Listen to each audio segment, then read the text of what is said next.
miliar rupiah. Cari kosan kumuh sana, hardiknya penuh kemenangan. Aku hanya tersenyum memungut uang itu. Dia tidak tahu, jebakan mematikan di atas kertas bermeterai sudah kusiapkan 3 hari lalu untuk menghancurkannya hingga menjadi debu. Sebelum ceritanya dimulai, silakan tulis di kolom komentar dari daerah mana saja teman-teman yang menonton cerita ini. Jangan lupa like dan subscribe agar channel ini bisa semakin berkembang dan bisa mempersembahkan cerita yang lebih menarik lagi. Sore itu, langit Jakarta tampak mendung, seolah menahan beban air yang siap tumpah kapan saja. Namun, di dalam ruang tamu rumahku yang megah, suasananya jauh lebih dingin daripada angin yang berhembus di luar. Aku duduk di sofa kulit impor dari Italia, menikmati secangkir teh Earl Grey yang uapnya mengepul tipis. Mataku menyapu sekeliling ruangan yang telah menjadi saksi bisu kehidupanku selama ini. Lampu kristal gantung yang berkilauan, lantai marmer yang memantulkan bayangan perabot mewah, hingga lukisan-lukisan abstrak bernilai ratusan juta yang tergantung rapi di dinding. Semua ini adalah milikku. Warisan dari orang tuaku yang telah bekerja keras seumur hidup mereka. Namun, sore ini, aku tahu ketenangan ini akan segera berakhir. Bukan karena aku takut kehilangan, melainkan karena aku tahu badai akan segera masuk melalui pintu depan. Tepat pukul 5 sore, pintu jati ukiran Jepara itu terbuka lebar dengan kasar. Suara langkah kaki yang berat dan terburu-buru memecah keheningan rumah. Itu suamiku.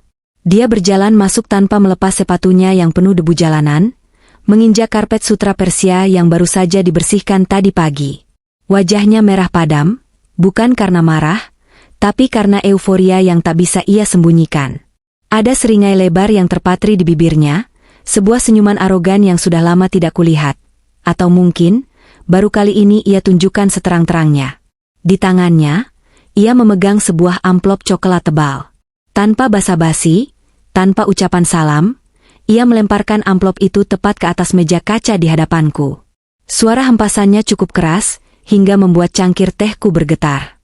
Baca itu, katanya dengan suara lantang yang menggema di langit-langit ruangan yang tinggi. Dia melonggarkan dasinya dengan kasar, lalu berdiri berkacak pinggang di depanku, seolah dia adalah raja yang baru saja menaklukkan sebuah kerajaan besar. Aku meletakkan cangkir tehku dengan perlahan, menjaga agar gerakanku tetap anggun dan tenang. Aku tidak ingin dia melihat sedikit pun riak emosi di wajahku. Dengan tangan yang stabil, aku meraih amplop itu dan membuka isinya. Beberapa lembar dokumen meluncur keluar. Mataku memindai baris demi baris tulisan di sana, meskipun aku sudah tahu persis apa isinya. Itu adalah akta jual beli. Rumah ini, rumah warisan orang tuaku, tertulis telah berpindah tangan kepada seorang pembeli bernama Wijaya Kusuma, dengan nilai transaksi fantastis, 20 miliar rupiah. Di halaman terakhir, mataku terpaku pada sebuah tanda tangan di atas meterai 10.000. Tanda tangan itu bertuliskan namaku. Goresannya sangat mirip, hampir sempurna. Jika aku bukan pemilik asli tanda tangan itu, mungkin aku pun akan tertipu. Suamiku telah memalsukan tanda tanganku dengan sangat rapi, sebuah kejahatan yang pasti sudah ia latih berhari-hari, mungkin berminggu-minggu. Kamu menjual rumahku? Tanyaku datar, menatap matanya yang berbinar licik. Suamiku tertawa. Tawa yang terdengar sangat menjijikkan di telingaku. Rumahmu? Mulai detik ini, jangan pernah sebut ini rumahmu lagi. Ini sudah jadi milik Pak Wijaya, dan uang 20 miliar itu, sebentar lagi akan masuk rekeningku. Rekening pribadiku, bukan rekening bersama kita yang menyedihkan itu.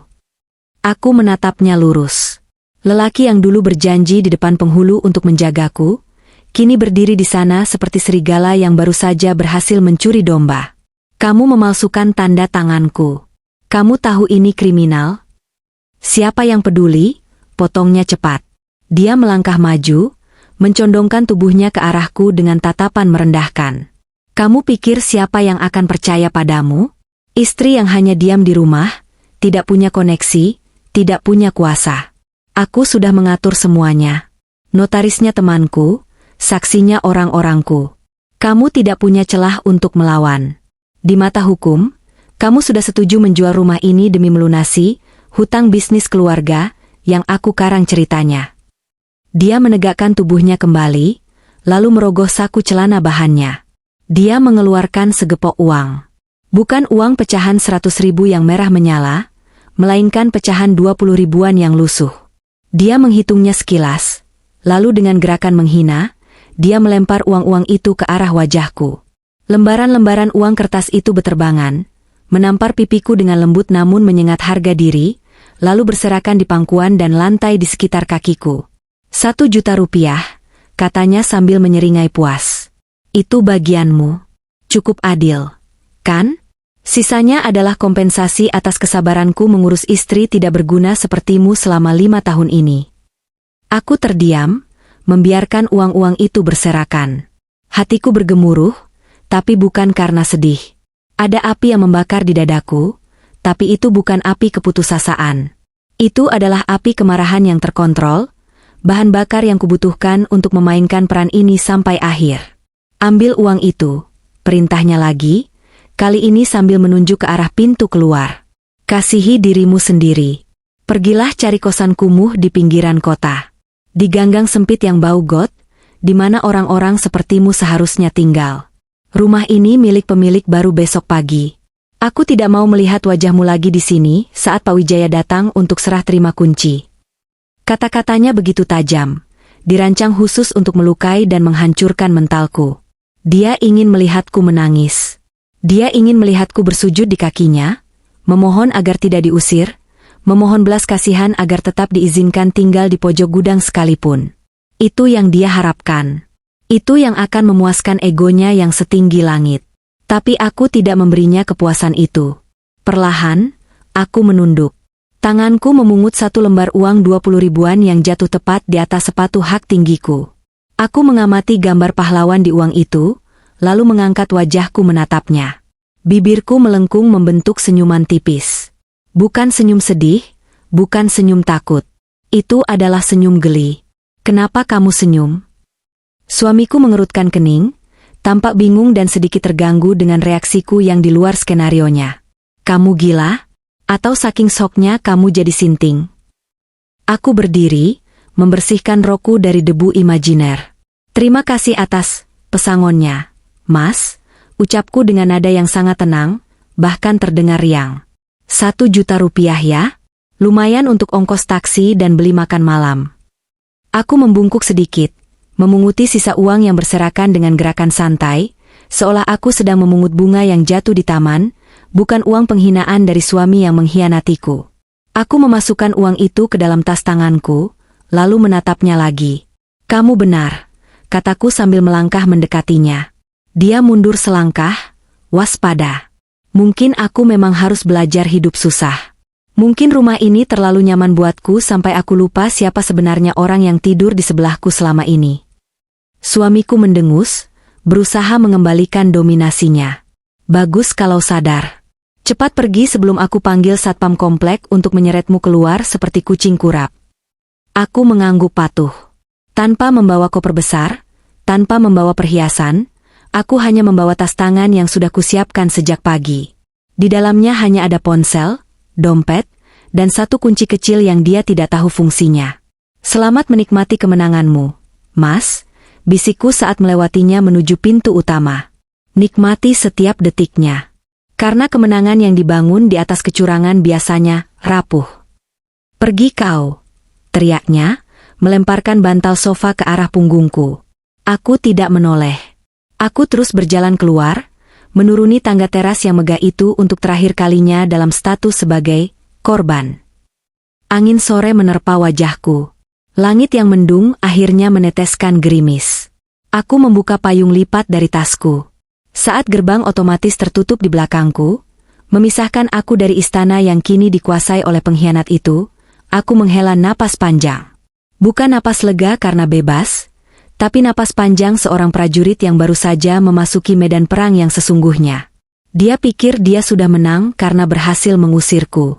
Dia pikir uang 20 miliar itu akan membuatnya jadi raja. Dia menyuruhku ke kosan kumuh? Baiklah, aku akan pergi ke sana.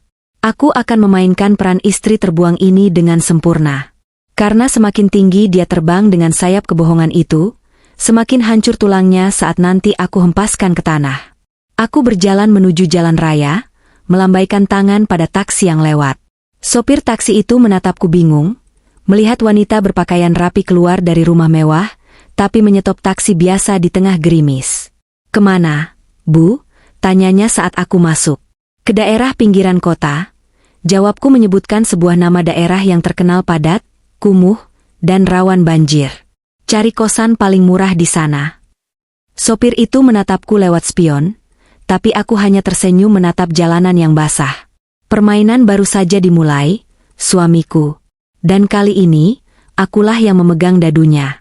Taksi biru itu melaju membelah kemacetan Jakarta yang semakin menggila di jam pulang kerja.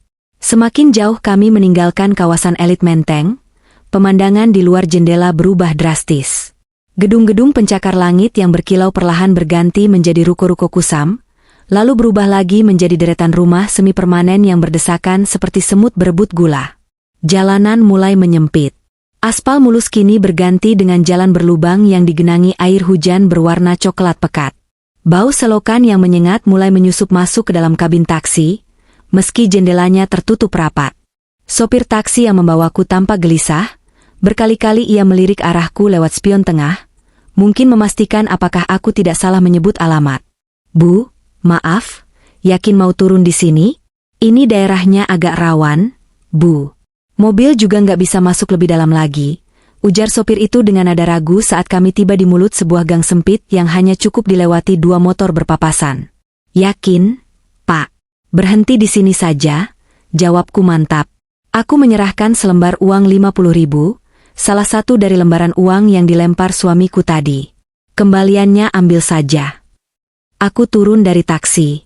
Seketika, hiruk-pikuk kehidupan di gang sempit itu menyambutku. Suara musik dangdut yang diputar dengan volume maksimal dari speaker sembar, teriakan ibu-ibu yang memarahi anaknya, suara knalpot motor yang bising, dan tangisan bayi yang bersahut-sahutan. Udaranya lembab dan berat, bercampur aroma minyak goreng bekas, sampah basah, dan keringat manusia. Aku merapatkan mantelku, melindungi tas tangan yang kubawa. Sepatu hak tinggiku terasa asing menginjak tanah becek bercampur lumpur. Beberapa pasang mata langsung tertuju padaku. Tatapan mereka menyelidik, penuh rasa ingin tahu, dan sebagian besar penuh rasa kasihan. Mungkin di mata mereka, aku terlihat seperti wanita simpanan yang baru saja dibuang, atau istri orang kaya yang bangkrut mendadak. "Permisi, Bu. Ada info kosan kosong di sekitar sini?" tanyaku pada seorang wanita parubaya yang sedang menjemur pakaian di depan warung kelontong kecil. Wanita itu memandangku dari ujung rambut sampai ujung kaki. "Ada, Neng. Di rumah Haji Mamat, masuk gang situ, belok kanan. Tapi ya gitu, tempatnya seadanya. Bukan buat orang gedongan kayak Neng." "Tidak apa-apa, Bu. Saya butuh tempat berteduh malam ini juga," jawabku sopan. Sesuai petunjuk, aku menyusuri gang yang lebih sempit lagi. Dinding-dinding di kiri kananku penuh dengan lumut dan coretan pilos. Tikus got sebesar lengan orang dewasa berlari melintas tepat di depan kakiku, membuatku menahan napas sejenak. Inilah tempat yang diinginkan suamiku untukku. Dia ingin aku menderita di sini, meratapi nasib sambil memikirkan betapa berkuasanya dia. Aku sampai di sebuah bangunan tingkat 2 yang catnya sudah mengelupas parah. Seorang pria tua berkopiah menyambutku. Setelah tawar-menawar singkat dan membayar uang sewa Rp300.000 untuk seminggu, aku mendapatkan kuncinya. Kamarnya ada di lantai 2, di pojok paling belakang. Ukurannya hanya 3x3 meter. Tidak ada AC, hanya kipas angin kecil yang baling-balingnya sudah berdebu tebal. Kasurnya tipis, diletakkan langsung di lantai tanpa dipan. Spraynya berwarna pudar dengan motif bunga yang sudah ketinggalan zaman. Kamar mandinya ada di luar, harus berbagi dengan 5 penghuni kos lainnya. Aku masuk dan menutup pintu triplek itu. Kuncinya hanya grendel besi sederhana yang sepertinya bisa didobrak dengan sekali tendangan. Aku duduk di atas kasur tipis itu. Bunyi per di dalamnya berdecit protes menahan berat tubuhku. Suamiku pasti sedang tertawa terbahak-bahak sekarang, membayangkan aku menangis meraung-raung di tempat seperti ini. Dia pasti membayangkan aku meneleponnya, memohon ampun agar diizinkan pulang. Tapi, aku tidak melakukan itu. Dengan tenang, aku mengeluarkan ponselku. Sinyal di sini timbul tenggelam, tapi cukup untuk mengirim pesan. Aku tidak membuka galeri foto untuk melihat kenangan manis kami, itu sudah kubakar habis di kepalaku. Aku justru membuka aplikasi pesan singkat yang terenkripsi. Aku mengetik pesan kepada seseorang yang kusimpan kontaknya dengan nama Pak Haji. Bukan pemilik kosan ini, melainkan kode untuk pengacara senior kepercayaanku yang sudah mengabdi pada ayahku selama puluhan tahun. Ikan sudah memakan umpan. Saya sudah di lokasi pengasingan. Pastikan tim Bapak siap memantau pergerakan rekening target besok pagi. Tak lama kemudian, balasan masuk. Siap, Bu. Tim kami sudah menyadap jalur komunikasi target dan notaris palsu itu. Semua bukti percakapan mereka saat merayakan penjualan, itu sudah kami rekam. Apakah Ibu baik-baik saja di sana? Kami bisa menjemput Ibu ke cafe house yang lebih layak. Aku tersenyum tipis membaca pesan itu. Jangan. Biarkan saya di sini beberapa hari. Dia perlu merasa yakin bahwa dia benar-benar sudah menghancurkan saya. Semakin tinggi rasa percaya dirinya, semakin ceroboh dia bertindak. Saya ingin melihat seberapa jauh dia akan menari di atas kuburannya sendiri. Aku meletakkan ponselku. Perutku berbunyi. Sejak siang aku belum makan apa-apa karena sibuk mempersiapkan mental untuk adegan pengusiran tadi. Aku keluar kamar sebentar, membeli mie instan cup di warung depan dan meminta air panas. Kembali ke kamar, aku duduk bersila di lantai, menyantap mie instan itu dengan lahap. Uap panas dari mie instan menerpa wajahku, memberikan sedikit kehangatan di tengah udara kamar yang lembab. Di luar, terdengar suara tetangga sebelah sedang bertengkar hebat soal uang belanja. Piring pecah, teriakan kasar, tangisan anak. Suasana yang sangat kontras dengan makan malam tenang di rumah mewahku yang biasanya diiringi musik klasik. Tapi anehnya, mie instan ini terasa lebih nikmat daripada steak wagyu yang biasa kami makan. Karena mie ini kumakan dengan rasa harapan akan keadilan, bukan dengan rasa kepalsuan yang selama ini kutelan bulat-bulat saat bersama suamiku. Sambil menyeruput kuah mie, aku menatap langit-langit kamar yang bocor dan bernoda air. Aku membayangkan wajah suamiku malam ini. Dia pasti sedang di hotel bintang 5 bersama wanita itu, selingkuhannya yang dia pikir tidak ku ketahui. Mereka pasti sedang bersulang champagne, merayakan uang 20 miliar yang mereka pikir akan cair besok pagi. Makanlah yang kenyang, Mas, gumamku pelan di kamar sempit itu. Tidurlah yang nyenyak malam ini di kasur empuk hotel itu. Karena mulai besok, dan hari-hari seterusnya, hidupmu akan jauh lebih buruk daripada kamar kos ini. Aku meletakkan cup mie yang sudah kosong. Mataku menatap tajam ke arah dinding yang mengelupas. Tidak ada air mata malam ini, yang ada hanya perhitungan waktu. 3 hari. Aku hanya perlu bertahan di sini 3 hari lagi sampai seluruh rencanaku matang sempurna. Sampai saat itu tiba, aku akan menjadi hantu bagi suamiku, hilang, tak terlihat, namun diam-diam menjerat lehernya semakin erat. Suara notifikasi ponselku berbunyi lagi. Kali ini bukan dari pengacara, tapi pesan dari nomor suamiku. Gimana kosannya? Atapnya bocor nggak? Hahaha. Jangan lupa, besok pagi jam 9 rumah itu resmi serah terima. Jangan coba-coba datang mengemis. Aku membaca pesan itu tanpa emosi. Jariku bergerak di atas layar, bukan untuk membalas, tapi untuk mengambil tangkapan layar, screenshot, sebagai tambahan bukti kekejaman psikologisnya nanti di pengadilan. Setelah itu, aku mematikan ponselku. Malam ini, di atas kasur tipis yang keras ini, aku akan tidur lebih nyenyak daripada dia. Karena aku tahu siapa yang memegang kartu as, dan siapa yang hanya memegang kartu mati. Mari kita putar waktu mundur sejenak. 3 hari sebelum suamiku melempar uang receh ke wajahku dan mengusirku seperti pengemis, aku masih menjadi istri yang naif. Atau setidaknya, itulah yang dipikirkan Rendra. Hari itu hari Selasa. Rendra sedang pergi bermain golf dengan rekan bisnisnya. Atau begitulah alasannya. Rumah sepi. Pembantu sedang belanja ke pasar. Aku masuk ke ruang kerja Rendra berniat membersihkan meja kerjanya yang selalu berantakan. Dia paling benci kalau ada orang lain yang menyentuh barang-barangnya, tapi hari itu debu di meja mahoninya sudah terlalu tebal untuk dibiarkan. Saat aku mengangkat tumpukan majalah otomotif di sudut meja, sebuah map biru terjatuh ke lantai. Isinya berhamburan keluar. Jantungku berhenti berdetak seketika saat melihat lembaran-lembaran kertas HVS itu berserakan di karpet. Itu bukan dokumen kantor. Itu bukan kontrak bisnis. Kertas-kertas itu penuh dengan coretan tinta hitam. Satu kata yang diulang ratusan, mungkin ribuan kali. Namaku, Sarah Adiningrat. Aku berlutut dengan tangan gemetar, memungut salah satu kertas. Tulisan itu meniru tanda tanganku. Di baris pertama, tarikan garisnya masih kaku. Di baris kelima, mulai mirip. Di lembar ketiga, tanda tangan itu sudah identik dengan aslinya.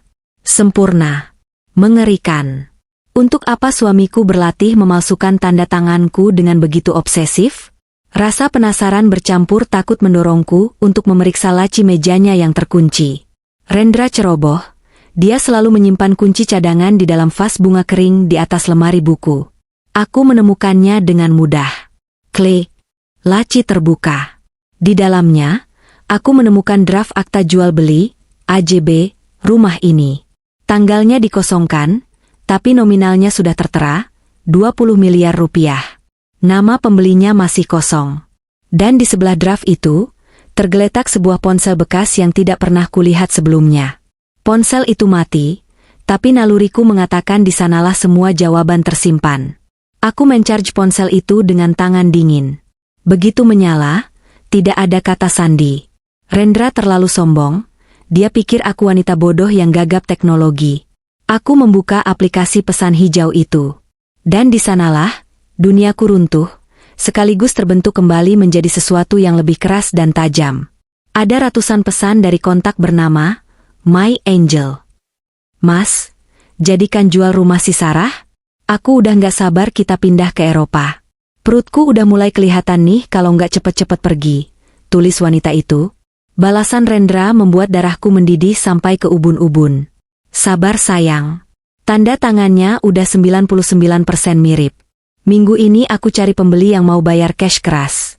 Begitu duit cair, aku tendang dia keluar. Kita nikmati hidup baru. Dia gak bakal dapat sepeser pun. Rumah itu kan atas nama dia, tapi kalau AJB udah keluar, dia bisa apa? Air mataku tidak jadi menetes. Rasa sakit hati yang tadinya menusuk dada tiba-tiba lenyap, digantikan oleh kekosongan yang dingin. Jadi, selama ini aku tidur di sebelah monster. Dia bukan hanya berselingkuh dan menghamili wanita lain, dia berencana merampok satu-satunya peninggalan orang tuaku dan membuangku ke jalanan. Aku menutup laci itu kembali, merapikan kertas latihan tanda tangan itu persis seperti semula, dan meletakkan map biru itu di tempatnya. Aku tidak melabraknya saat dia pulang. Aku tidak berteriak. Malam itu, saat Rendra mendengkur di sampingku, aku menyelinap ke kamar mandi dan menelepon Pak Haji, pengacara senior kepercayaan almarhum ayahku. Pak Haji, saya butuh bantuan. Darurat. Rendra mau menjual rumah ini dengan tanda tangan palsu. Suara Pak Haji di ujung telepon terdengar berat dan tenang, menenangkan kepanikanku. Tenang, Nak Sarah. Kita bisa laporkan dia sekarang juga ke polisi atas percobaan penipuan. Tidak, Pak, potongku cepat. Aku menatap pantulan wajahku di cermin. Wajah wanita yang sudah terlalu lama sabar. Kalau lapor sekarang, dia cuma kena pasal percobaan. Hukumannya ringan. Dia masih punya uang simpanan, dia bisa menyewa pengacara dan lolos. Saya mau dia hancur sehancur-hancurnya. Saya mau dia kehilangan segalanya sampai dia tidak punya uang sepeser pun untuk membela diri. Apa rencanamu, Nak? Kita butuh pembeli, bisikku. Rendra butuh pembeli yang mau bayar cash keras dalam waktu cepat. Kan? Berikan dia pembeli itu. Bapak punya kenalan yang bisa akting. Hening sejenak. Lalu Pak Haji tertawa kecil. Saya punya klien lama. Pak Wijaya. Dia mantan aktor teater yang sekarang jadi pengusaha properti. Dia berhutang budi banyak pada ayahmu. Dia pasti senang membantu sandiwara ini. Malam itu juga, kami menyusun skenario. Rencana yang kami beri nama, Operasi Kertas Kosong. Esok harinya, Pak Wijaya menghubungi Rendra lewat perantara agen properti, mengaku sebagai investor dari Kalimantan yang sedang butuh rumah mewah di area ini secepatnya. Rendra langsung menyambar umpan itu dengan lahap. Aku membiarkan Rendra mencuri sertifikat asli dari brankas, yang kodenya sengaja aku ubah menjadi tanggal lahirnya supaya dia mudah membukanya. Aku membiarkan dia pergi ke notaris rekanannya yang korup itu. Namun, ada satu hal yang Rendra tidak tahu. Notaris korup itu sudah didatangi oleh tim Pak Haji 1 jam sebelum Rendra tiba. Kami membawa bukti penggelapan pajak yang dilakukan sang notaris selama 10 tahun terakhir. Pilihannya sederhana bagi si notaris. Masuk penjara hari itu juga, atau ikut bermain dalam sandiwara kami. Tentu saja, dia memilih menyelamatkan lehernya sendiri. Jadi, ketika Rendra menandatangani AJB itu dan menyerahkan sertifikat asli rumahku, dia sebenarnya sedang menandatangani dokumen kosong yang tidak memiliki kekuatan hukum apapun di database pertanahan nasional. Sertifikat itu memang berpindah tangan ke Pak Wijaya. Tapi secara legal, sistem Badan Pertanahan Nasional sudah memblokir aset itu atas permintaanku sebagai pemilik sah. Transaksi itu fiktif. Uang 20 miliar yang dijanjikan Pak Wijaya hanyalah angka di atas kertas perjanjian, yang syarat pencairannya dibuat sedemikian rupa sehingga mustahil terpenuhi. Tapi Rendra tidak teliti membaca klausul kecil di halaman 45 perjanjian itu. Dia hanya melihat angka 20 miliar rupiah dan tanda tangan palsu yang dia banggakan. Itulah yang kulakukan 3 hari lalu. Aku menyiapkan panggung kehancurannya sendiri. Saat dia pulang dan mengusirku tadi sore, aku bukan pergi sebagai korban. Aku pergi sebagai sutradara yang sedang istirahat sejenak menunggu babak klimaks dimulai. Kembali ke masa kini, di kamar kos yang sempit dan berbau lembab ini. Waktu menunjukkan pukul 9 malam. Di luar, hujan mulai turun deras, menyamarkan suara bising dari jalanan kampung. Aku membuka laptopku, satu-satunya barang elektronik berharga yang kubawa. Layarnya menjadi satu-satunya sumber cahaya di ruangan remang ini. Aku menyambungkan koneksi internet lewat tethering ponsel. Sudah waktunya mengecek CCTV pribadiku. Bukan, aku tidak memasang kamera tersembunyi di kamar hotel mereka. Itu terlalu berisiko. Aku menggunakan sesuatu yang jauh lebih efektif. Kebodohan dan narsisme mereka sendiri. Aku membuka media sosial. Akun Instagram Rendra yang biasanya di privat, kini dibuka untuk umum. Mungkin dia merasa sudah jadi miliarder, jadi butuh validasi dari dunia. Dan benar saja, lingkaran merah di foto profilnya menyala. Instastory baru. Aku mengkliknya. Video pertama menampilkan pemandangan City Light Jakarta dari jendela kamar hotel bintang 5 di kawasan Bundaran Hai. Ada tangan wanita memegang gelas champagne yang berdenting dengan gelas Rendra. Cheers for the new beginning. Bye-bye toxic life, hello billionaire life, tulis Rendra dalam captionnya, lengkap dengan emotikon uang dan pesawat terbang. Video kedua lebih menjijikkan. Kamera menyorot wajah wanita itu, kita sebut saja dia Bella. Masih muda, cantik dengan riasan tebal, tapi matanya memancarkan ketamakan yang tidak bisa disembunyikan. Bella sedang memegang katalog mobil sport mewah. Sayang, aku bingung nih pilih warna merah atau kuning buat Porsche-nya, tanya Bella dengan suara manja yang dibuat-buat. Wajah Rendra muncul di layar, merah padam karena alkohol. Dia mencium pipi Bella. Ambil dua-duanya juga boleh. Sayang, besok kan cair 20 M. Kita beli showroomnya sekalian kalau perlu. Mereka tertawa. Tawa yang terdengar sangat lepas, sangat yakin, dan sangat bodoh. Aku menatap layar laptop dengan wajah datar. Di sebelah tab Instagram, aku membuka tab lain, akses M-Banking Rendra yang passwordnya juga sudah kutahu, karena dia selalu menggunakan kombinasi tanggal lahir ibunya. Saldo di rekeningnya saat ini, Rp15.450.000. Cukup banyak untuk orang biasa, tapi sangat sedikit untuk gaya hidup yang sedang dia pamerkan malam ini. Aku membuka tab email Rendra yang juga tersinkronisasi di laptopku. Ada beberapa email konfirmasi pesanan masuk dalam 1 jam terakhir. Pertama, bukti pemesanan suite presidential di hotel tempat mereka menginap sekarang. Harganya Rp25 juta per malam. Dia memesan untuk seminggu. Metode pembayaran, kartu kredit. Kedua, email dari sebuah travel agent premium. Invoice paket tur Eropa VIP 14 hari, business class. Total tagihan, Rp350 juta. Status, menunggu pelunasan besok pukul 12 waktu Indonesia Barat. Rendra sudah membayar uang muka, DP, sebesar 50 juta rupiah menggunakan kartu kredit yang sama. Ketiga, dan ini yang paling gila, email dari dealer mobil import. Surat pemesanan kendaraan, SPK, untuk sebuah Porsche 911 Carrera. Dia sudah mentransfer booking fee sebesar 100 juta rupiah. Uang dari mana? Aku mengecek mutasi rekeningnya lagi. Rupanya, sebelum mengusirku, dia sudah menguras tabungan pendidikan anak kami yang sudah meninggal saat bayi dulu, rekening yang selama ini kami sepakati tidak boleh disentuh. Dia mengambil 100 juta rupiah dari sana demi booking fee mobil untuk selingkuhannya. Tanganku mengepal erat. Itu uang untuk mengenang almarhum anak kami, dan dia menggunakannya untuk pelacur itu. Rasa kasihan yang sempat tersisa 0, sekian persen di hatiku kini menguap sepenuhnya. Rendra benar-benar menggali lubang kuburnya sendiri, dan dia sedang melompat ke dalamnya dengan riang gembira. Kartu kredit yang dia gunakan untuk foya-foya malam ini adalah kartu tambahan, supplementary card, yang induknya ada di namaku. Dulu aku membuatnya untuk keperluan belanja bulanan rumah tangga. Limitnya memang besar, sekitar 500 juta rupiah, karena aku menggunakannya untuk belanja stok bisnis cateringku juga. Dia pikir dia sedang gesek sana-sini pakai uang ban yang nanti akan dia lunasi dengan uang penjualan rumah. Dia tidak sadar, akulah pemegang kartu utamanya. Dengan tenang, aku membuka aplikasi perbankan di ponselku. Masuk ke menu, pengaturan kartu kredit.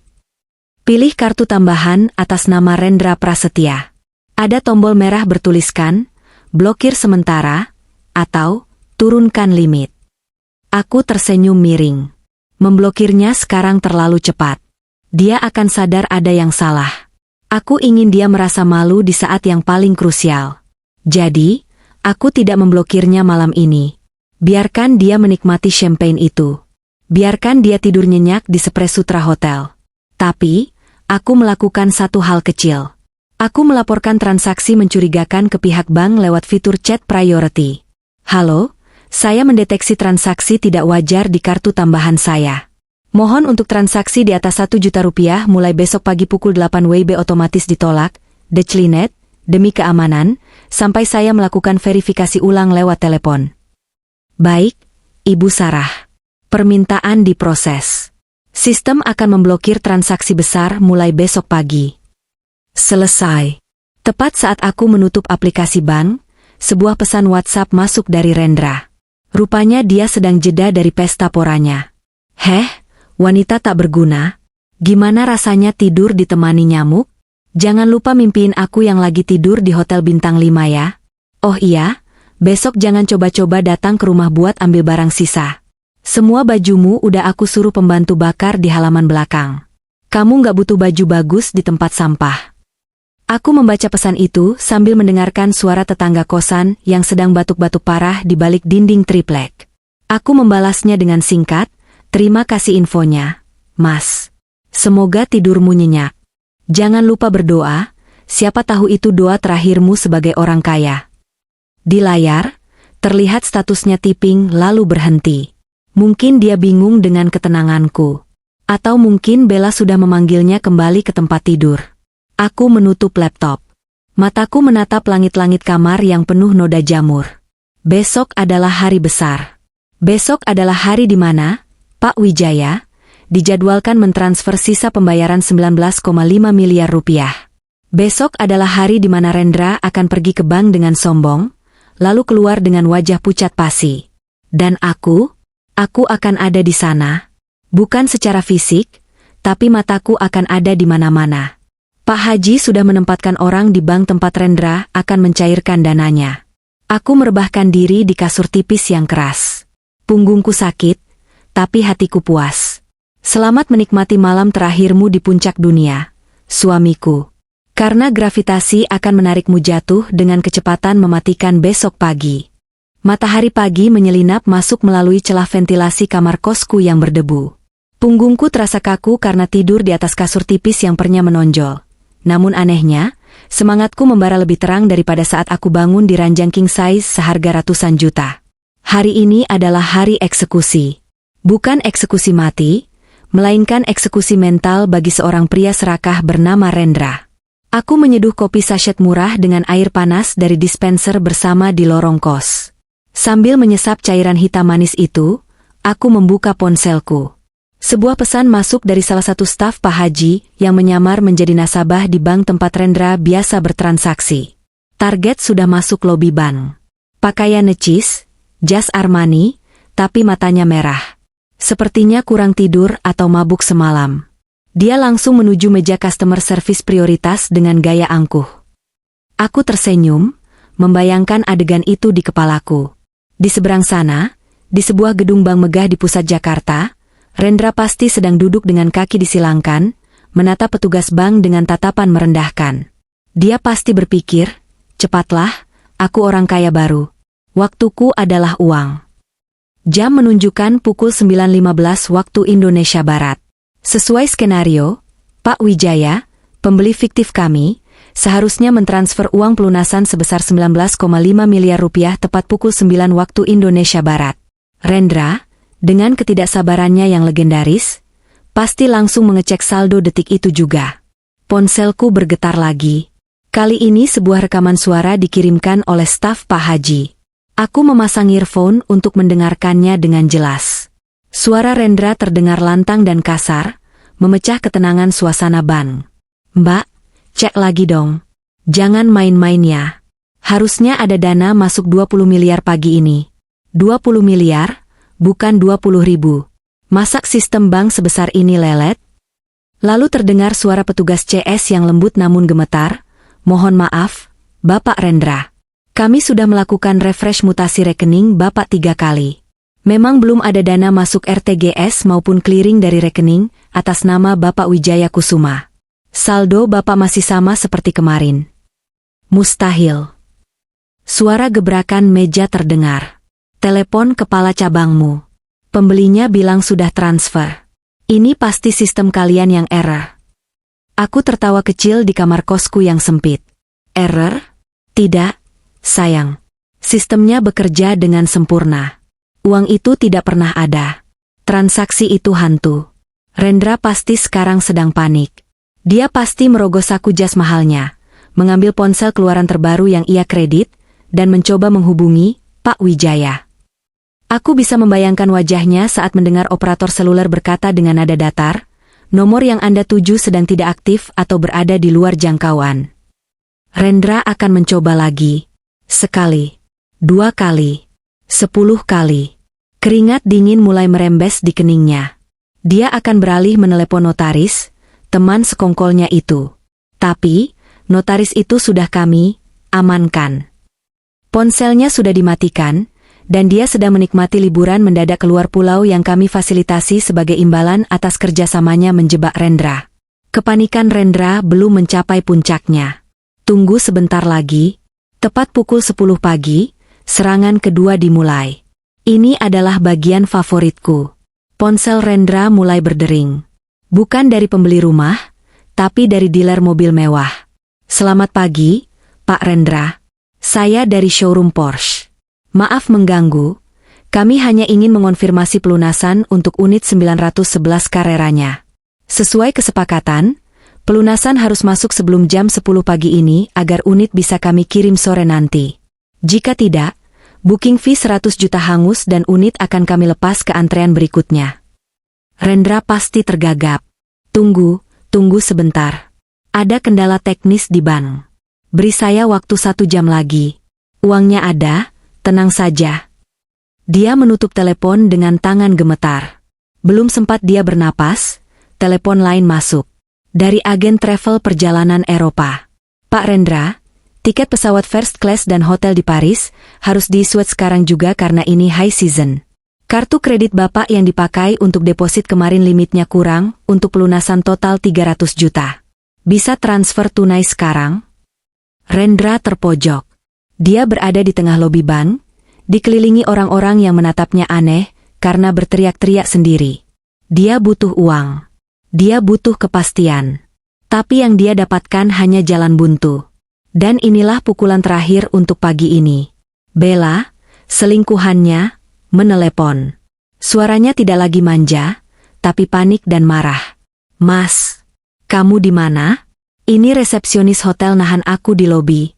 Katanya kartu kredit kamu declinet pas mau bayar tagihan room service dan spa. Malu-maluin banget sih. Orang-orang pada ngelihatin aku. Cepetan balik sini bayar, atau aku pergi. Bingo. Laporan yang kuberikan semalam ke bank tentang transaksi mencurigakan sudah diproses. Pihak bank memblokir sementara kartu tambahan yang dipegang Rendra karena mendeteksi pola pembelanjaan yang tidak wajar di luar kebiasaan pemilik utama, aku. Rendra sekarang berdiri di titik nol. Rumah sudah dijual. Uang tidak masuk. Kartu kredit mati.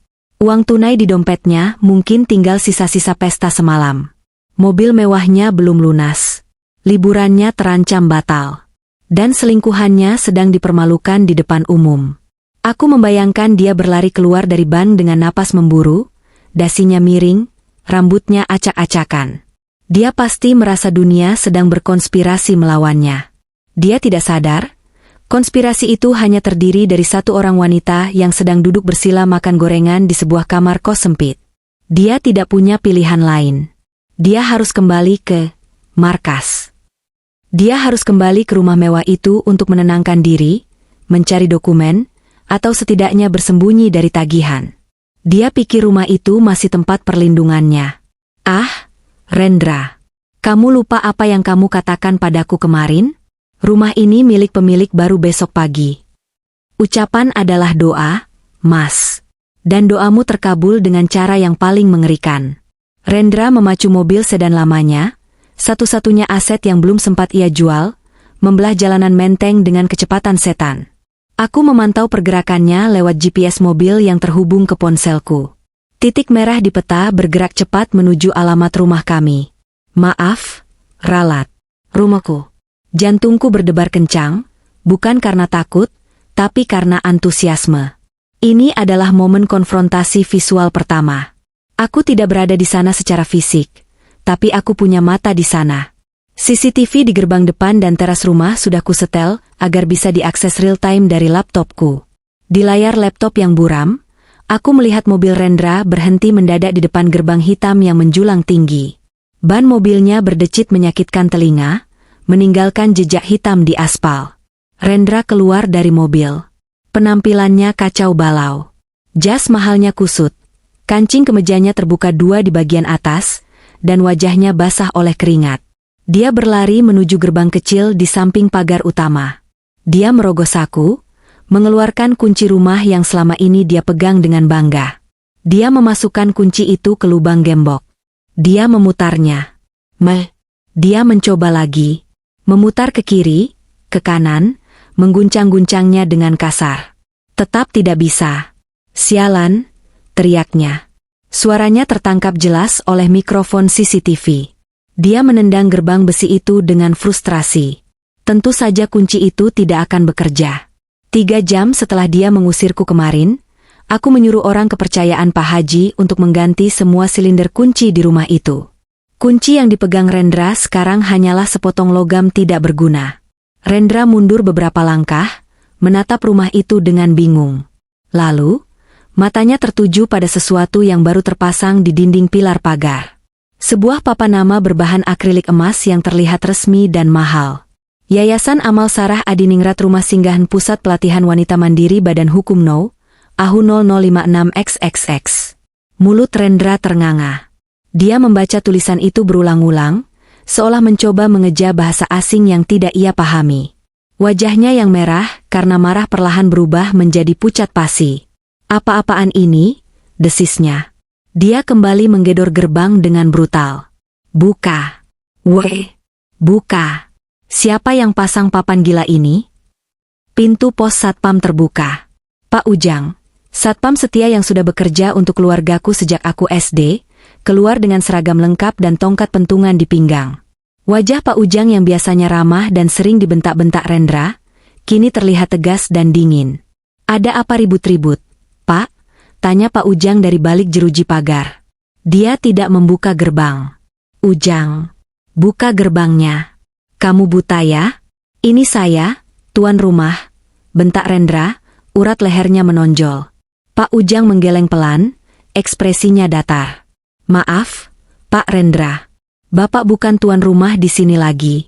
Instruksi dari pemilik baru, Bapak dilarang masuk ke area properti ini. Pemilik baru? Si Wijaya itu belum bayar. Jadi ini masih rumah saya. Rendra berteriak histeris, melupakan gengsinya sebagai CEO. Pak Ujang mengeluarkan sebuah map dari pos satpam. Dia menempelkan selembar kertas ke jeruji pagar agar Rendra bisa membacanya. Ini salinan sertifikat kepemilikan dan akta hibah yang sah, Pak. Ibu Sarah sudah menghibahkan rumah ini kepada yayasan miliknya sendiri 3 hari yang lalu, sebelum Bapak melakukan transaksi, jual-beli, dengan pihak lain. Secara hukum, saat Bapak tanda tangan kemarin, Bapak menjual aset yang sudah bukan milik perorangan lagi. Transaksi Bapak batal demi hukum, dan Bapak tidak punya hak injak kaki di sini. Rendra terpaku. Kakinya lemas. Dia mundur selangkah, menabrak bumper mobilnya sendiri. Informasi itu menghantam otaknya seperti palu godam. Dia baru sadar. 3 hari lalu. Saat dia sibuk dengan pelacurnya, aku sibuk mengurus legalitas di kantor notaris sungguhan, memindahkan aset warisan ayahku ke dalam badan hukum yayasan yang aku ketuai. Dengan begitu, rumah ini menjadi aset badan hukum yang tidak bisa dijual sembarangan oleh suami, apalagi dengan tanda tangan istri yang dipalsukan. Aku, Sarah, telah mengunci hartaku di dalam benteng yang kuncinya hanya aku yang pegang. Sarah. Rendra mendesiskan namaku. Bukan dengan nada meremehkan seperti biasa, tapi dengan nada ketakutan. Dia mulai menyadari bahwa wanita yang dia anggap bodoh dan penurut itu baru saja melakukan skakmat dalam 1 langkah. Dia merogoh ponselnya lagi, mencoba meneleponku. Di kamar kos, ponselku berdering. Nama, suamiku, muncul di layar. Aku menatapnya sejenak, lalu menekan tombol reject. Aku tidak mau bicara dengannya lewat telepon. Itu terlalu mudah. Aku ingin melihat kehancurannya secara langsung. Aku ingin melihat matanya saat dia memohon. Tapi belum sekarang. Di layar CCTV, Rendra tampak putus asa. Dia mencoba memanjat pagar. Jangan nekat, Pak, peringat Pak Ujang tenang sambil memegang HT-nya. Saya sudah terhubung dengan Polsek Menteng. Kalau Bapak manjat, itu masuk pasal perbuatan tidak menyenangkan dan percobaan penerobosan properti yayasan sosial. Bapak mau ditangkap sekarang. Rendra membeku di tengah gerakannya memanjat. Ancaman penjara membuatnya sadar. Dia turun kembali ke tanah dengan napas tersengal. Dia menatap rumah megah itu, istana yang kemarin masih dia kuasai, kini berdiri angkuh menolaknya. Dia tidak punya uang. Dia tidak punya rumah. Kartu kreditnya mati. Mobil sport impiannya hangus. Dan sekarang, dia bahkan tidak bisa masuk untuk sekadar mengambil baju gantinya. Tiba-tiba, sebuah taksi berhenti di belakang mobil Rendra. Pintu belakang terbuka, dan keluarlah Bella. Wanita itu terlihat berantakan, maskaranya luntur, menyeret koper besar dengan susah payah. Mas Rendra, teriak Bella, suaranya melengking memecah keheningan jalanan elit itu. Kamu bohong ya? Pihak hotel ngusir aku. Mereka bilang kartumu bodong. Mana uangnya? Mana rumah mewahnya? Kenapa kita malah di luar pagar kayak gembel gini? Rendra berbalik, wajahnya pusing 7 keliling. Diam kamu. Aku lagi pusing. Pusing? Kamu janjiin aku hidup mewah. Mas, kalau tahu kamu kere begini, mending aku balik sama mantan aku yang pejabat. Bella melempar tas tangannya ke dada Rendra. Pertengkaran hebat terjadi di pinggir jalan. Tontonan gratis yang sangat menghibur. Pak Ujang di balik pagar hanya melipat tangan di dada, menggeleng-gelengkan kepala melihat drama murahan itu. Aku menutup laptopku perlahan. Babak ini selesai. Rendra sudah kehilangan segalanya. Harta, harga diri, dan sebentar lagi, wanita simpanannya. Sekarang, dia hanya punya satu tempat tujuan. Tempat yang kemarin dia hina. Tempat di mana dia membuangku. Dia akan datang mencariku. Bukan untuk menjemputku pulang, tapi untuk mengemis. Aku berdiri, berjalan menuju lemari plastik reot di sudut kamar kos. Aku mengeluarkan satu set pakaian terbaikku yang sengaja kubawa. Blazer putih bersih, celana bahan hitam yang membalut kaki jenjangku dengan sempurna, dan sepatu hak tinggi merah menyala. Aku merias wajahku. Bukan riasan tebal, tapi riasan powerlock yang tajam dan tegas.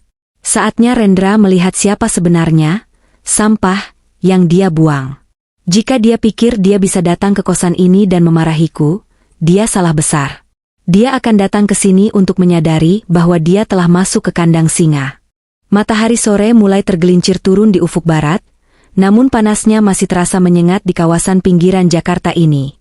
Di sini, senja tidak membawa kesejukan, melainkan membawa serta asap knalpot yang semakin pekat, debu jalanan yang berterbangan, dan hiruk-pikuk kehidupan kaum urban yang berjuang menyambung napas. Aku duduk di tepi kasur kapuk yang tipis, di dalam kamar berukuran 3x3 meter yang dindingnya dilapisi cat murahan berwarna biru muda yang sudah mengelupas di sana-sini. Jam di layar ponselku menunjukkan pukul 17.45 waktu Indonesia Barat. Waktu maghrib sebentar lagi tiba, ditandai dengan suara pengajian dari pelantang suara masjid yang terdengar sember, bersahut-sahutan dengan musik dangdut koplo dari warung kopi di ujung gang.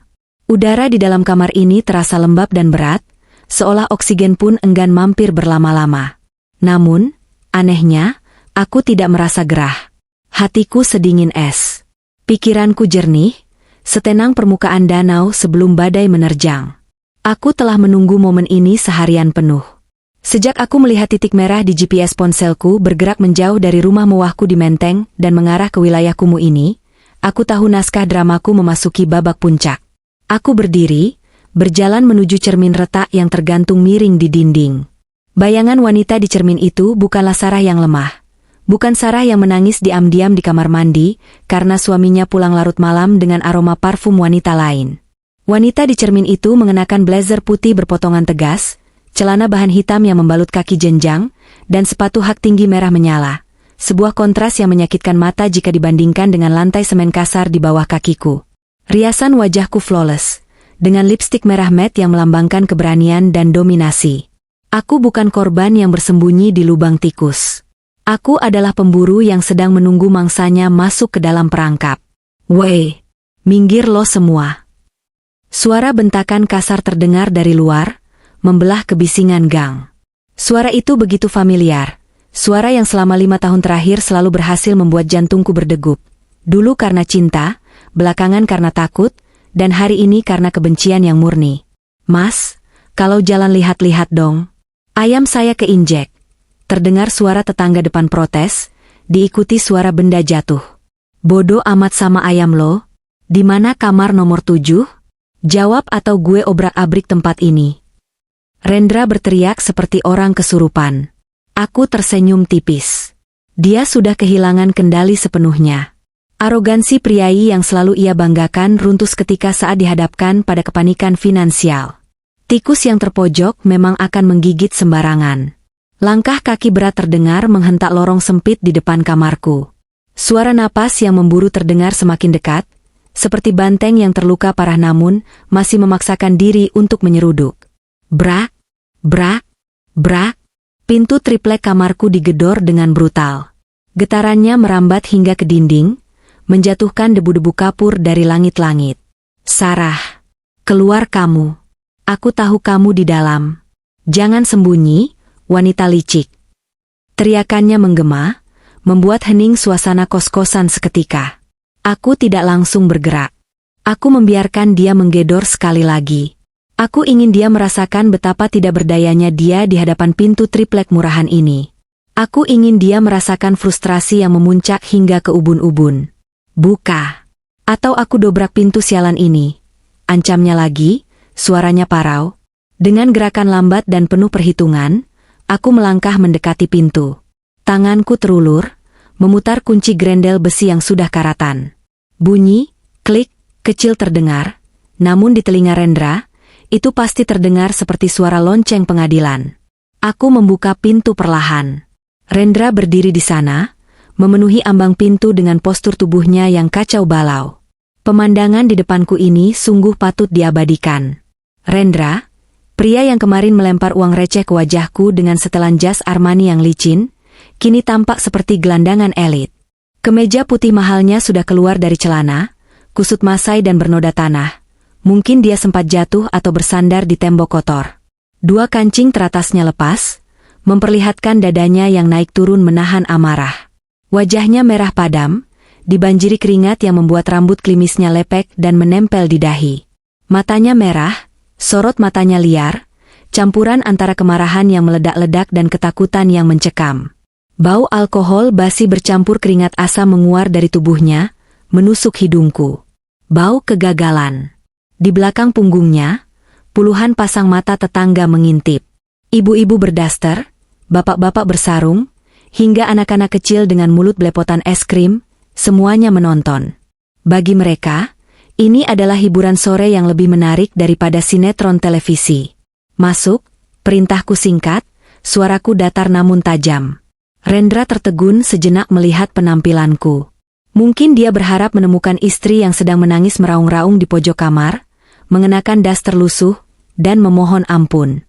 Sebaliknya, dia menemukan seorang ratu yang berdiri tegak di tengah reruntuhan. Dia melangkah masuk dengan kasar, mendorong bahuku agar dia bisa lewat. Aku mundur selangkah, menjaga jarak agar kemeja putihku tidak tersentuh kotoran di bajunya. Puas kamu? Hah? Rendra langsung menyembur begitu pintu kututup kembali. Dia berbalik, menunjuk wajahku dengan telunjuknya yang gemetar.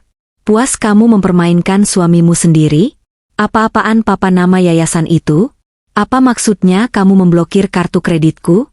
Kamu pikir ini lucu? Kamu pikir ini lelucon? Aku menatap telunjuknya, lalu beralih menatap matanya. Aku tidak sedang melawak, Mas. Dan tolong turunkan jarimu. Kamu tidak sedang berbicara dengan bawahanmu. Jangan sok berkuasa kamu. Rendra maju selangkah, mencoba mengintimidasi lewat postur tubuhnya yang lebih besar. Kamu itu istriku. Hartamu adalah hartaku juga. Berani-beraninya kamu memindahkan aset di belakang punggungku. Itu penipuan namanya. Sekarang, detik ini juga, telepon notaris sialan itu. Batalkan hibah yayasan itu. Telepon bank, buka blokir kartuku. Aku butuh uang itu sekarang. Napasnya memburu, menyebarkan aroma alkohol yang lebih kuat. Si Wijaya bajingan itu tidak mentransfer uangnya. Dealer mobil menagihku, travel agent mengancamku. Kamu harus bereskan kekacauan ini, Sarah. Sekarang. Aku berjalan tenang menuju satu-satunya kursi plastik di kamar itu, lalu duduk dengan kaki disilangkan. Sikap santai ini semakin membuatnya gila. Kekacauan ini bukan buatanku, Mas. Ini karyamu. Mahakaryamu, jawabku tenang. Kamu yang memulai skenario penjualan rumah itu. Kamu yang memalsukan tanda tanganku. Kamu yang membuat janji-janji manis pada dealer mobil dan wanita simpananmu itu. Aku hanya penonton yang duduk manis di barisan depan. Diam, bentaknya, urat lehernya menonjol tegang. Aku melakukan itu demi kita. Bisnisku sedang macet. Sarah, aku butuh modal. Kalau proyek ini gol, kita bakal kaya raya 7 turunan. Kamu saja yang picik, tidak mau mendukung suami. Demi kita? Aku tertawa kecil, tawa yang terdengar sangat kering. Jangan bawa-bawa kata, kita, Mas. Kita, sudah mati sejak kamu memutuskan untuk tidur dengan wanita itu dan merencanakan membuangku ke jalanan. Aku merogoh tas tanganku, mengeluarkan ponsel, dan memutar rekaman suara yang kudapat dari penyadapan 3 hari lalu. Volume ponsel kunaikkan maksimal. Suara Rendra terdengar jelas, jernih, dan menusuk di keheningan kamar sempit itu. Begitu duit cair, aku tendang dia keluar. Kita nikmati hidup baru. Dia nggak bakal dapat sepeser pun. Rumah itu kan atas nama dia, tapi kalau AJB udah keluar, dia bisa apa? Wajah Rendra berubah pucat pasi seketika. Warna merah kemarahan di wajahnya luntur, digantikan oleh warna abu-abu ketakutan. Mulutnya yang tadi lancar mencaci maki kini terkunci rapat. Kakinya goyah, seolah tulang-tulangnya melunak mendadak. Kamu tahu, desisnya. Suaranya tidak lagi menggelegar, melainkan mencicit seperti tikus yang terinjak ekornya. Kamu menyadapku? Bukan menyadap, Mas. Hanya mendengarkan apa yang perlu didengar, jawabku sambil mematikan rekaman. Jadi, berhentilah berakting seolah kamu korban di sini. Kamu bukan pejuang keluarga. Kamu hanya parasit yang serakah. Rendra terhuyung ke belakang, punggungnya menabrak dinding triplek hingga membuat poster kalender usang terjatuh. Dia menatapku dengan pandangan tidak percaya. Selama 5 tahun dia mengenalku sebagai Sarah yang penurut, Sarah yang pendiam, Sarah yang naif. Dia tidak pernah menyangka bahwa di balik kelembutan itu tersimpan strategi yang mematikan. Sarah. Rendra mengubah taktiknya. Tubuhnya merosot perlahan hingga dia berlutut di lantai semen yang dingin. Kedua tangannya terulur ke arahku, gestur memohon yang terlihat sangat menyedihkan. Oke. Aku salah. Aku hilaf. Aku tergoda setan. Maafin aku, sayang. Tolong bantu aku sekali ini saja. Aku benar-benar terdesak. Air mata buaya mulai menggenang di pelupuk matanya. Kalau aku nggak bayar pelunasan mobil dan travel hari ini, uang mukaku hangus. 150 juta, Sarah.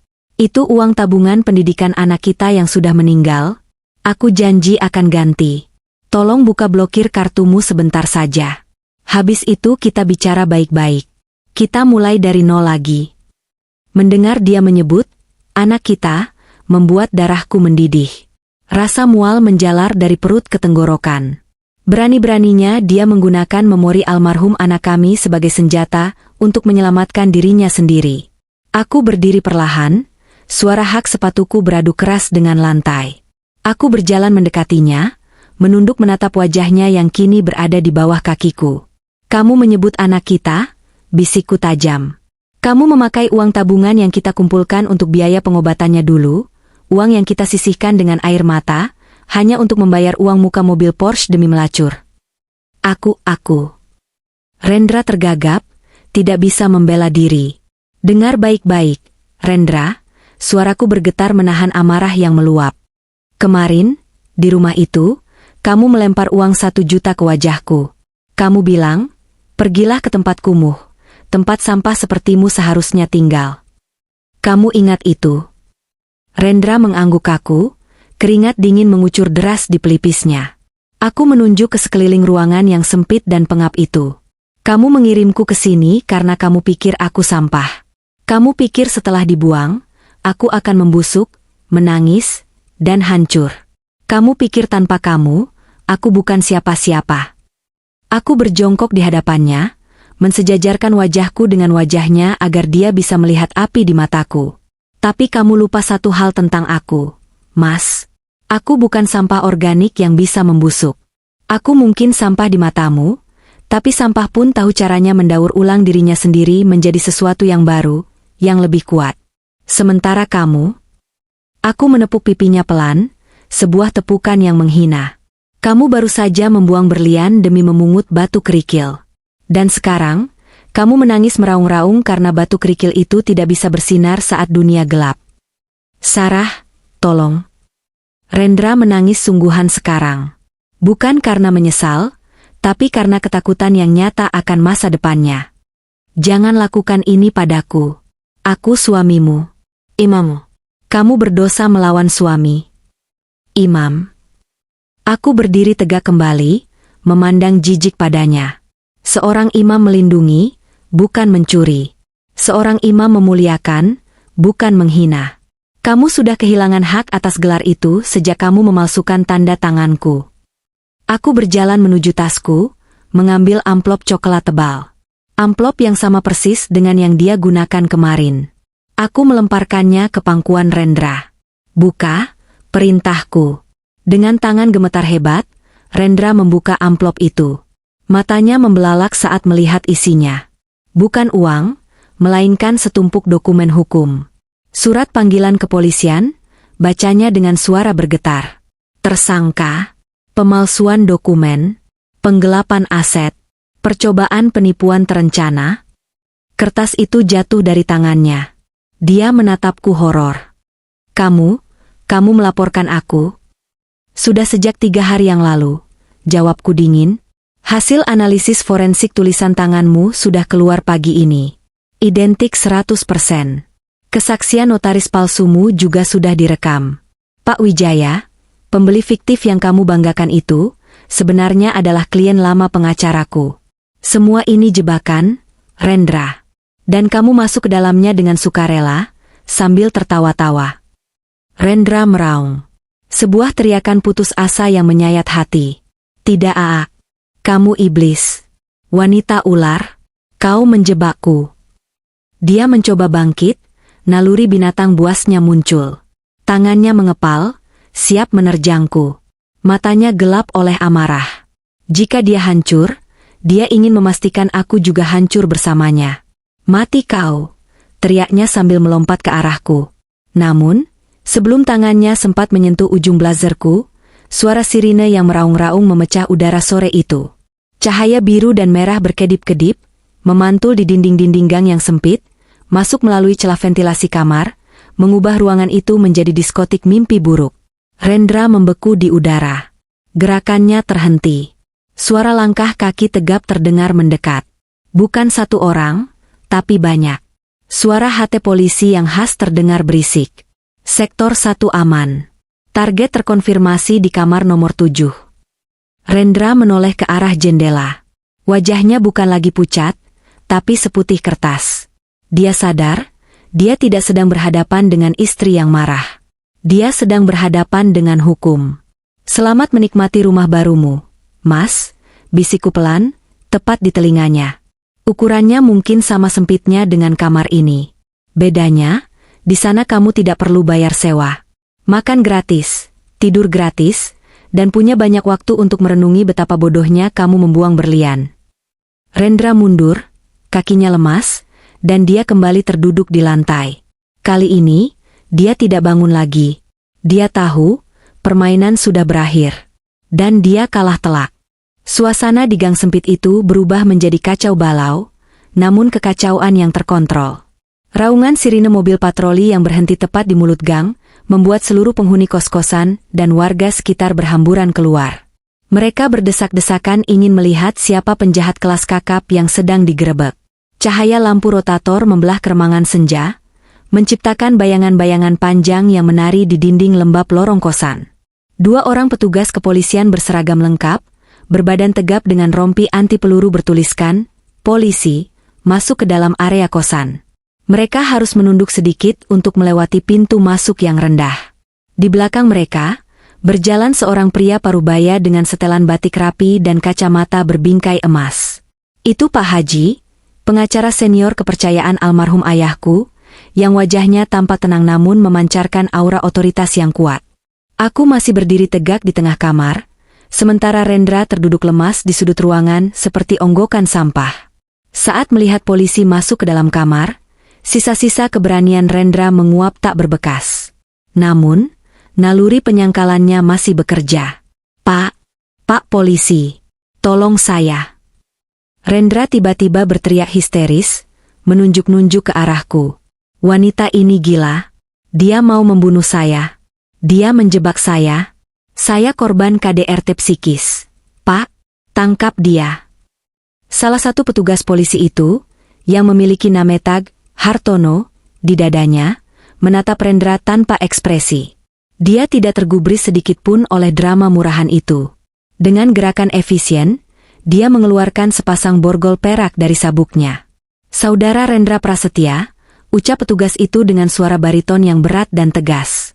"Berdasarkan laporan polisi nomor LPB 12399/2025, Anda kami tangkap atas dugaan tindak pidana pemalsuan dokumen otentik sebagaimana diatur dalam pasal 263 KUHP, serta tindak pidana penipuan dan penggelapan dalam keluarga. Anda berhak diam. Segala perkataan Anda dapat digunakan sebagai bukti di pengadilan. Anda juga berhak didampingi pengacara." "Bohong. Itu fitnah." Rendra meronta saat petugas menarik tangannya ke belakang punggung. "Mana buktinya? Saya suami sah. Saya berhak jual rumah itu. Itu harta Gonogini." Pak Haji melangkah maju, membuka map tebal yang dibawanya. Dengan nada bicara yang sangat sopan namun mematikan, ia menyela racauan Rendra. "Maaf, Saudara Rendra. Rumah di Menteng itu adalah harta bawaan Ibu Sarah dari warisan orang tua, yang statusnya sudah dipisahkan secara hukum lewat perjanjian pranikah yang Anda tanda tangani sendiri 5 tahun lalu. Mungkin Anda lupa membacanya karena terlalu sibuk menghitung mahar." Pak Haji membalik halaman dokumen itu, menunjukkan sebuah grafik analisis tulisan tangan. "Dan ini, Lanjut Pak Haji sambil menunjuk kertas itu, adalah hasil uji laboratorium forensik Mabes Polri pagi ini. Tanda tangan di akta jual beli fiktif itu, identik dengan sampel tulisan tangan Anda yang kami temukan di ruang kerja Anda. Tinta yang digunakan, tekanan pena, semuanya cocok. Ditambah lagi, notaris rekanan Anda sudah bernyanyi di kantor polisi 2 jam yang lalu. Dia mengakui Anda memaksanya membuat akta palsu dengan iming-iming komisi 10%. Rendra terdiam. Matanya menatap grafik itu dengan pandangan kosong. Fakta-fakta itu menghantamnya bertubi-tubi seperti pukulan palu godam. Dia tidak bisa lagi bersembunyi di balik alasan, harta bersama, atau suami berhak. Dia tertangkap basah sebagai kriminal murni. Klik. Bunyi logam beradu itu terdengar sangat nyaring di telingaku. Borgol itu terkunci rapat di pergelangan tangan Rendra. Suara itu adalah musik terindah yang pernah kudengar, jauh lebih indah daripada simfoni Beethoven manapun yang sering kudengarkan di rumah. Itu adalah suara kebebasanku. Polisi mulai menyeret Rendra keluar dari kamar. Rendra yang menyadari bahwa hidupnya sebagai orang bebas telah berakhir, mulai menangis meraung-raung. Bukan tangisan penyesalan, melainkan tangisan ketakutan seorang pengecut yang tidak siap menghadapi konsekuensi perbuatannya. Sarah, tolong. Dia menoleh ke belakang, menatapku dengan mata sembab dan ingus yang meleleh. Cabut laporannya. Aku suamimu. Apa kata orang nanti suaminya di penjara? Sarah, kita bisa bicarakan ini.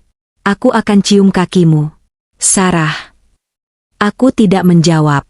Aku hanya menatapnya dengan tatapan dingin, tanpa emosi, seolah aku sedang melihat orang asing yang tidak sengaja lewat. Mereka menggiringnya melewati lorong sempit. Di luar, puluhan tetangga sudah berkerumun. Mereka menyoraki Rendra. Dasar maling. Gaya doang selangit, ternyata penipu. Rasain lo, istri secantik itu disia-siain. Cemoohan itu menghujani Rendra dari segala arah. Pria yang sangat memuja citra diri dan gengsi itu, kini diarak seperti maling ayam di tengah kampung kumuh. Dia menundukkan kepalanya dalam-dalam, berusaha menyembunyikan wajahnya dari kamera ponsel warga yang merekam kejadian itu. Besok, wajahnya akan viral di media sosial, bukan sebagai miliarder baru, tapi sebagai suami durhaka penipu istri. Aku berjalan perlahan mengikuti rombongan itu keluar gang. Pak Haji berjalan di sampingku, memberikan perlindungan tanpa kata. Sesampainya di mulut gang, drama belum berakhir. Sebuah taksi biru berhenti tepat di belakang mobil patroli polisi. Pintu penumpang terbuka, dan keluarlah Bella. Wanita itu terlihat berantakan. Make-upnya luntur karena air mata, rambut blondnya kusut, dan dia menyeret koper besar dengan susah payah. Rupanya dia mengikuti GPS ponsel Rendra ke sini, mungkin karena diusir dari hotel dan tidak punya tempat tujuan lain. Mata Bella membelalak saat melihat Rendra dengan tangan terborgol, digiring polisi masuk ke kursi belakang mobil patroli. Mereka bertatapan sejenak lewat kaca jendela mobil yang setengah terbuka. Bella, sayang. Rendra berteriak dari dalam mobil, wajahnya menempel di kaca. Telepon papamu. Papamu kan punya koneksi pejabat. Bantu aku, Bel. Nanti kalau aku bebas, aku janji belikan kamu apa saja. Bella terdiam. Dia melihat Rendra yang menyedihkan, lalu melihatku yang berdiri anggun di samping Pak Haji. Otak oportunisnya bekerja cepat. Dia menyadari bahwa Rendra adalah kapal yang sudah karam. Tidak ada gunanya bertahan pada bangkai kapal. Wajah Bella berubah drastis. Dari kaget menjadi jijik yang amat sangat. Kenal aja enggak, ngaku-ngaku pacar. Teriak Bella lantang, sengaja agar didengar oleh polisi dan warga. Dasar penipu. Kamu bilang kamu duda kaya. Ternyata suami orang dan kriminal. Najis. Bella meludah ke aspal, tepat di depan mobil polisi. Pak supir taksi. Jalan. Bawa saya pergi dari tempat gila ini. Teriaknya sambil membanting pintu taksi dan masuk kembali. Rendra terpaku di dalam mobil patroli. Hantaman terakhir itu yang paling menyakitkan. Wanita yang demi dia rela mengkhianati istri sahnya, wanita yang dia belikan Porsche dengan uang tabungan anaknya, kini membuangnya seperti sampah busuk di detik pertama dia jatuh miskin. Mobil patroli menyalakan sirine lagi, lalu melaju perlahan membelah kerumunan warga, membawa Rendra menuju takdir barunya di balik jeruji besi. Taksi yang membawa Bella melaju kencang ke arah berlawanan. Dalam 1 jam, Rendra kehilangan segalanya. Istrinya, hartanya, selingkuhannya, kebebasannya, dan harga dirinya. Aku berdiri di pinggir jalan yang becek, menghirup udara malam yang berbau asap dan selokan. Tapi anehnya, bagiku udara ini terasa sangat segar. Sesak di dadaku yang selama ini menghimpit rasanya lenyap tak berbekas, digantikan oleh kelapangan yang luar biasa. Semua sudah selesai, Nak Sarah, suara Pak Haji memecah lamunanku. Dia tersenyum kebapakan. Proses hukum akan berjalan lancar. Bukti kita terlalu kuat. Bapak yakin hakim akan memberikan vonis maksimal, minimal 5 tahun penjara. Yayasan sudah aman, semua aset sudah dibekukan dari akses pihak luar. Terima kasih, Pak Haji, ucapku tulus, menjabat tangannya yang keriput namun kokoh. Tanpa Bapak, mungkin saya benar-benar sudah jadi gelandangan sekarang. Bapak menyelamatkan nyawa saya. Bapak hanya menjalankan amanat almarhum ayahmu untuk menjagamu. Kamu kuat, Sarah. Persis seperti ibumu. Kamu tidak butuh laki-laki seperti itu untuk bahagia. Pak Haji menepuk bahuku. Sekarang, pulanglah. Istana itu menunggumu. Kali ini, istana itu benar-benar milikmu seutuhnya. Sebuah mobil Alphard hitam mengkilap, mobil pribadiku yang selama 3 hari ini diamankan di garasi Pak Haji, perlahan mendekat dan berhenti di depan kami. Sopir pribadiku, Pak Ujang, anak dari Pak Ujang Satpam, turun dan membukakan pintu penumpang dengan hormat. Silakan, Ibu Ratu, ucapnya sambil tersenyum lebar. Aku tersenyum membalasnya. Aku melangkah masuk ke dalam kabin mobil yang sejuk dan harum aromaterapi lavender. Tubuhku tenggelam dalam kenyamanan jok kulit premium, sangat kontras dengan kasur kapuk keras di kosan tadi. Mobil melaju lembut meninggalkan kawasan kumuh itu. Aku melihat keluar jendela, melihat gang sempit itu menjauh dan menghilang di balik tikungan. Selamat tinggal, masa lalu. Selamat tinggal, Sarah yang bodoh dan penurut. Perjalanan pulang ke Menteng terasa singkat. 1 jam kemudian, gerbang hitam yang menjulang tinggi itu terbuka otomatis menyambutku. Lampu-lampu taman menyala terang, seolah merayakan kepulanganku. Aku turun dari mobil dan melangkah masuk ruang tamu yang megah. Semuanya masih sama seperti saat aku meninggalkannya kemarin sore. Bahkan amplop coklat berisi uang receh 1 juta rupiah yang dilempar Rendra masih tergeletak di lantai, belum ada yang berani menyentuhnya. Aku memungut amplop itu. Uang penghinaan itu akan kusumbangkan ke kotak amal masjid besok. Bei Ijah, panggilku. Kepala asisten rumah tanggaku berlari tergopoh-gopoh dari arah dapur. Matanya berkaca-kaca melihatku. Ibu. Alhamdulillah ibu pulang. Bibi khawatir banget. Saya baik-baik saja, Bei, kataku menenangkannya. Sekarang, saya punya tugas untuk Bibi dan tim kebersihan. Apa itu, Bu? Aku menatap sekeliling rumah. Aku bisa melihat jejak-jejak Rendra di mana-mana. Foto pernikahannya di dinding, asbak rokoknya di meja, jaketnya yang tersampir di kursi. Bersihkan rumah ini. Total, perintahku tegas. Kumpulkan semua barang-barang Tuan Rendra. Baju, sepatu, jam tangan, parfum, semuanya. Jangan ada satupun yang tersisa, bahkan sikat giginya sekalipun. Masukkan ke dalam karung, lalu bakar di halaman belakang.